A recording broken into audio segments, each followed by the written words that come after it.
Okay, everyone. Hello, my name's Tracy. Hi, I'm Tracy, and welcome to another edition of Campfire Cooking at Home Without a Campfire.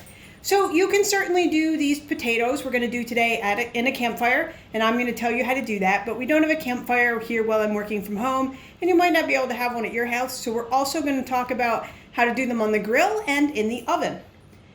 So the first step is we're going to start with our potatoes. These are a nice big baking potato, but really any potato you have will do. The first step, and I've already done this, you can see my potatoes wet, is to go ahead, give it a good scrub under the faucet and make sure your potatoes clean. Once you've done that, we're going to do two styles of potatoes today. So the first style is just going to be a whole baked potato, just like this. So we'll go ahead and get that one ready. And the first thing you're going to want to do is you're going to go ahead and you're going to put some fork holes in your potato. So just be careful. You don't need to stab at it with some big motion. Just put some fork holes in the top and then flip your potato over and put some in the bottom as well.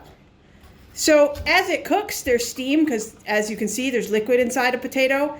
And, do a little science here too. As the pressure of that steam built up, you don't want your potato to explode while cooking.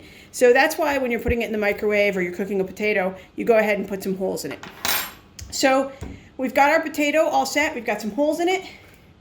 And in this case, it's super simple to make baked potatoes on the campfire. You're going to need a dish. And you can use the same dish whether you're grilling or a campfire in the coals or in your oven. And our dish is going to be made from foil. So we're going to go ahead and spread out a piece of foil. We've got our potato ready to go. You're going to want to get a little bit of butter. And this will keep your potato mostly from sticking to the foil, although you're also going to be careful to turn it once in a while. So we're just going to go ahead and take a little pat of butter and put it under our potato. And then when our potato is all wrapped up, we're going to put one over our potato as well. So now we're going to go ahead and build our dish. So you're going to go ahead and put your sides up. You're going to make a nice fold. Now you're going to fold it over at the top. Can you see what I'm doing? You're almost building a little steam tent. Making a little tent for your potato in there. So when you're done with that, what you want is, if you can see in here, there's a little bit of space between your potato and the top of your container to allow for some steam. Now you're going to take the end and you're going to squish it up and you're going to give it a little fold. Now don't go all the way to the potato. There's about, as you can see, the potato ends here. I left a little room, but this is going to be your handle for when it's in the hot coals. Again, leave some room between the end of the potato and where you make your handle. All right, so now you've created a little steam tent to cook your potato inside of. And again, remember there's room on all sides. You didn't go tight to the potato. There's some room above and room on each side. So now if you were cooking on the coals, you would go ahead and put this right down in the coals of the fire. And every 5 to 10 minutes, you're going to use these handles just to give it a little bit of a turn. Okay? Easy peasy. It's going to take about an hour in the campfire coals for this to cook. It's also going to take about 45 minutes to an hour in the oven set on 350, depending on the size of your potato. This was a nice big potato, so we're going to put it in for about an hour, and I've got my oven heating to 350. If you were doing it on the grill, you go out and you set this on the grill. If you can, put a top down, but if not, that's okay. And you're going to do the same thing. It'll probably take about 45 minutes like that to cook on the grill, and you do want to make sure to reposition it every now and then, just so one area of your potato is not burning.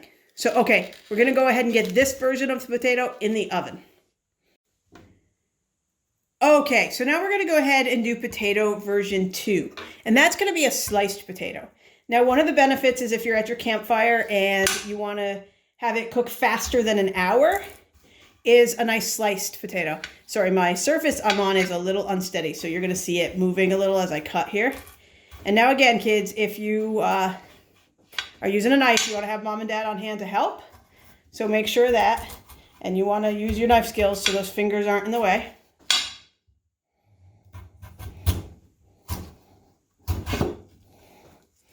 Okay, so I've got some nice potato slices there. And now here's a fun thing you can do. It's a little easier with this than on a whole potato, but you can go ahead before you put it in the dish and you can give these a little bit of seasoning if you want. And again, we're going to use butter so it doesn't stick, but that'll also help the seasoning stay on these. So in my case, I just like a little bit of salt and pepper. So I'm going to go ahead and put a little salt and pepper. But you could use steak seasoning. Some people like chili powder. Some people like different cheese, like a powdered cheese. So you can go ahead and do that with your potato. And now again, we've got to build our dish. So we've got our dish almost ready to go here. I'm going to turn you guys a little bit so you can see the dish. And we're going to go ahead and do the same thing. We want to put a pat of butter in. Right on the bottom, which will of course melt and help keep from sticking. We're going to go ahead and put our potato slices in.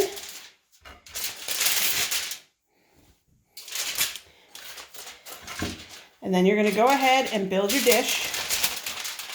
Fold it up. Just fold a little piece of the top over. Don't go all the way to the potato. Leave a little bit of airspace. Same thing on the end. You're going to make a handle. Same thing on the other end. Make your handle just like before. Now, these, you can do the same thing. Right in the coals. Make sure to turn every few minutes. In the oven, like right at home, again on 350 or on the grill. Because they're sliced and more surface area is going to cook faster, it's not as thick to cook through. These will probably take about a half an hour. So we're going to go ahead and pop these in the oven and see what happens. Okay, so the first of our potatoes has come off the coals, out of the oven, off the grill after about a half hour. Let's see what we've got. Oh, looks good in there. So we've definitely got some potatoes. I just want to make sure they're cooked all the way through.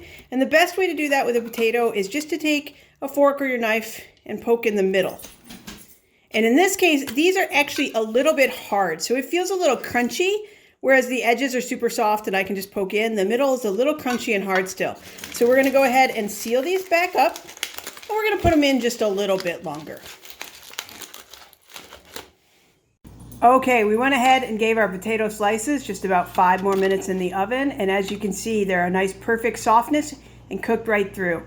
So now you could go ahead and add some cheese or salt and pepper or some seasonings to these if you wanted. Or you could just go ahead and eat as is, but your campfire potatoes are done and ready to go.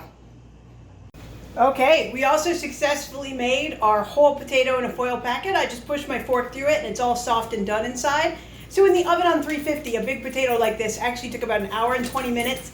So that's about what you can expect in the coals as well. But again, you're just going to keep turning it periodically so it doesn't burn on any one side. And then once your potato's out, you can dress it up however you want with whatever you have on hand. Thanks for joining us today for Foil Packet Campfire Cooking. We'll see you again next week with another video. And thank you to the New York Power Authority who funds the Nature Center and its programs. Bye.